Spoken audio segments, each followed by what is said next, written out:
Right, chaps, as you can see, I'm out on Gamtoos again this morning. It's a Wednesday morning. Spent the morning, got up early this morning, spent the morning tying some bucktails, which will be in trophy tackle then pretty soon. Nice 1.5 and 2 ounce in the most awesome colors. You might have seen on social media that the surf zone is absolutely alive. It's Garrick season, and last weekend on the Easter weekend some monstrous Garrick were caught. I'm all alone today, and I promised the good wife that I wouldn't go wading on the bank, so here I am on the river. We've had quite a bit of rain. The Gamtoos has been flooding. This is the third week now. You can probably see behind me the water is chocolate brown, but it's 12 o'clock high tide in the sea, so about 1 o'clock on the river. So I've come out this afternoon. I'm rocking a light setup, a Samar 30 with 15-pound HMP braid. The Raw, my favorite rod at the moment, the Raw 7-foot. It's a 1 ounce rod with a nice sensitive tip, and I'm doing a bucktail today. This is a bucktail I've had quite a lot of success on. It is quite a neutral color for this brown water, but it's got a lot of flash in it, and I hammered the shad in it last week. The spot I'm choosing is just off my favorite hole, but there's a new little bank that's formed here, and it comes in at about 2 meters, drops down into about 4 meters here. This is exactly the same spot I bopped that big 50 kilo on a light setup just like this a few months ago. So I'm hoping I'm man alone on the river. It's nice and quiet today, so I'm hoping as the tide pushes and the banks fill up, some nice big cob will be coming through the mouth. I think the sea is quite cold. It was cold on the weekend, so I'm thinking that these cob will be coming in today as we approach the spring tide later. I think it's early next week. Some big cob will come in. I've caught a lot of cob recently, but really stuck in the nursery. I think the last 10-15 fish I've caught have all been between sort of 30 and 50 centimeters. On the Easter weekend I did get a nice one of about 80 and some brilliant shad, but here I am today looking for that big one. Let's get a couple of casts in, see what happens today.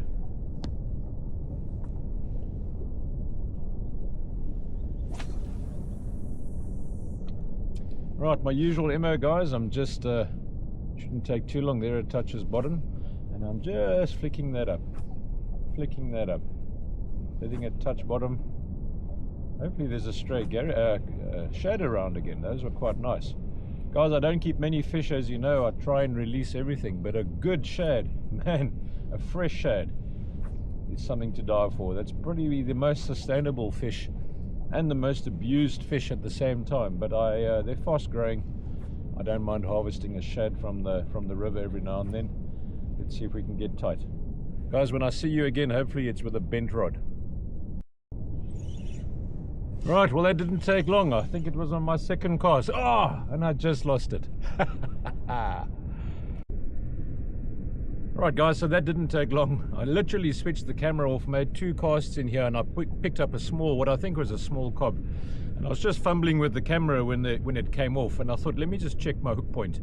Now, chaps, a hook is a hook is a hook, but the best hook is a sharp hook. And when I still fished competitively, our club captain in those days, if you did not have a file in your box and kept your hook sharp, you were in big trouble. And I just want to take you through some basic principles. This is a good tip, guys. A good tip is to have the sharpest possible hook you can have, and the best way to achieve that is one of these little diamond files. Now this one is quite a nice one. It's made by Savage Gear, and it's a diamond file, which is great because it doesn't have those thick those thick file patterns in it. It's a very fine thing, and it doesn't rust easily. I find that some of those rough files, once you've sharpened a hook, it gets the filing inside the file, and then you sit a week later with a very, very rusted, non-functioning file. Now, a good way to test a hook is to take your hook point and put it onto your nail, and you can see this one just simply slides off the nail. The words of my old team captain and manager are busy echoing in my head here. What you want to do is make sure that that hook hold, when pulled across your fingernail, immediately finds a hold. Let's just put this rod down a second. What you need to do is you take your diamond file. You'll find your own way of holding it.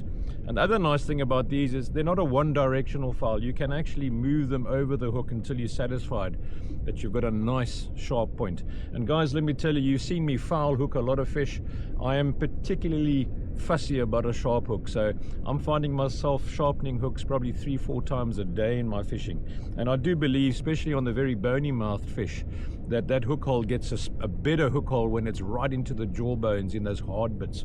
Right, so how do we do it? We're taking our flat file and we're just taking it along the one side of the spade of the hook. Okay, don't get too carried away on the one side. Then we turn it around, and I've got to know the angles. And I just rub that hook point across there. That's the other side, so left and right. I can feel it's getting sharp. And then I go on to the top. So you want to make that sort of triangular sharpness to it. And I'll just give it a test. And you saw the difference earlier. Look at that, chaps. Straight away, there's no sliding. It's going straight into my fingernail. That is a sharp hook attached to a very nice little bucktail. I doubted its color, but let's keep trying in this coffee brown water. Hopefully there's a bigger cob around. I don't think that was a very big one. It felt like a cob. Could have been a gurnet as well, because I got those head nods straight away. Next time I'll try and leave the camera on. But yeah, difficult with battery life. This is not Action Jackson fishing.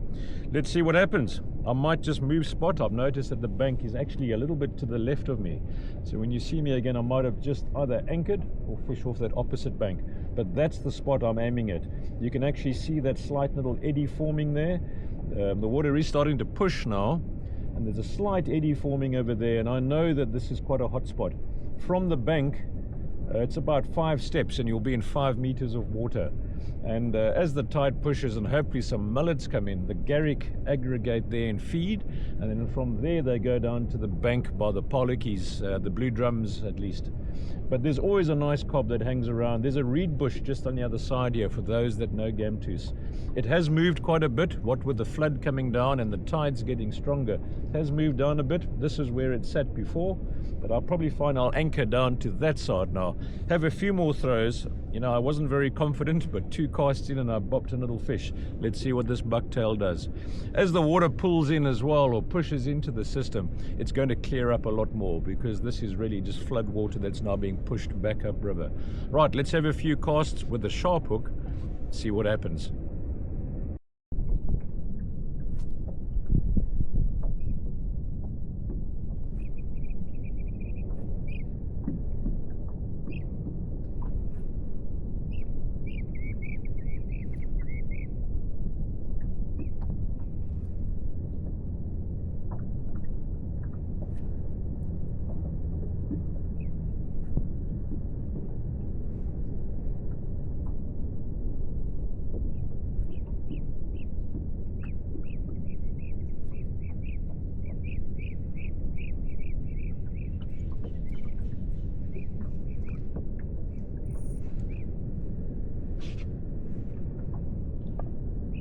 Right, so what it is I'm doing here is I moved from the other bank and I'm now anchored perfectly.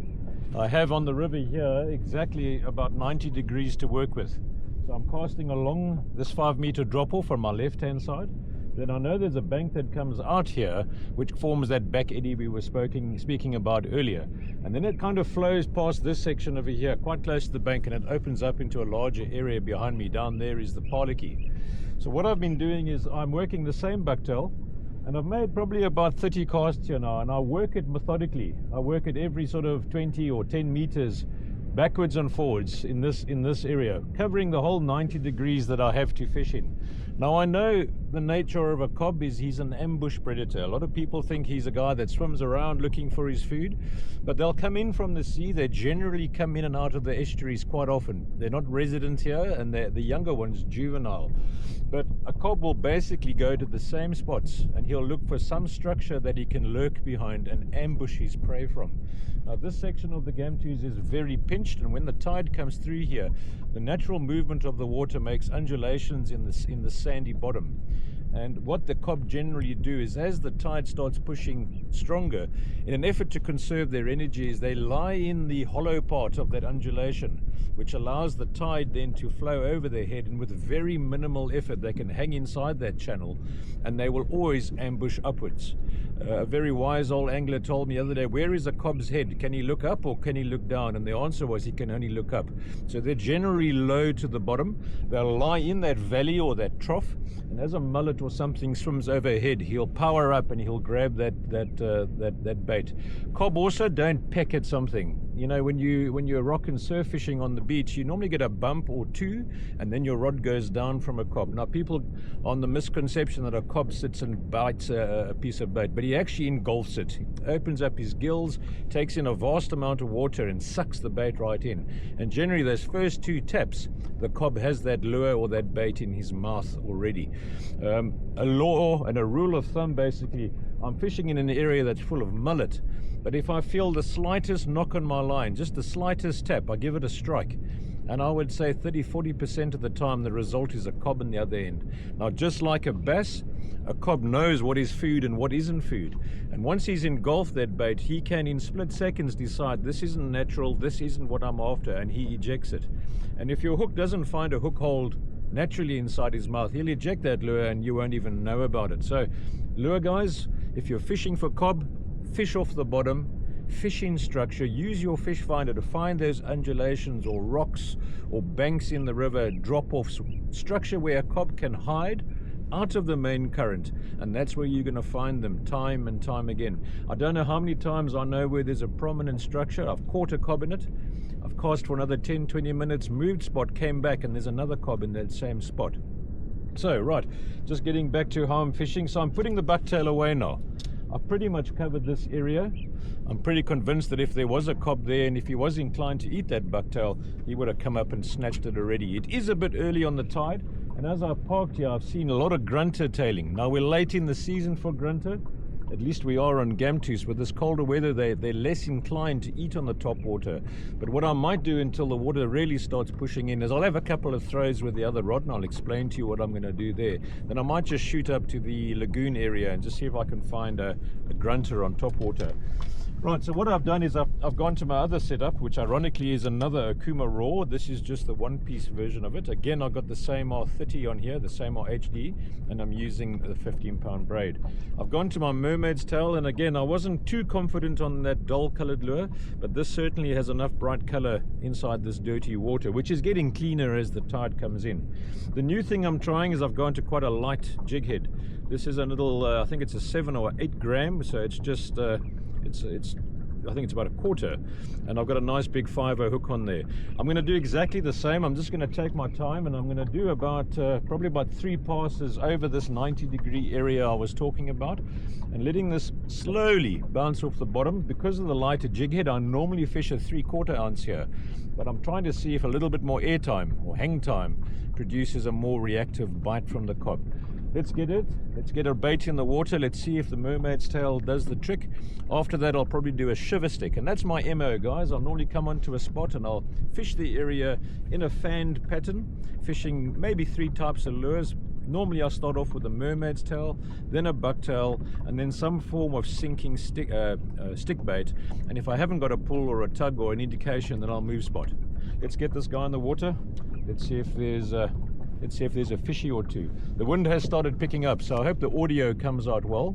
But yeah, let's make a couple of casts, and I'm keen to go and try for a grunter before winter really sets in. Right, hopefully the next time that'll be firmly in a cob's mouth. Let's see what happens.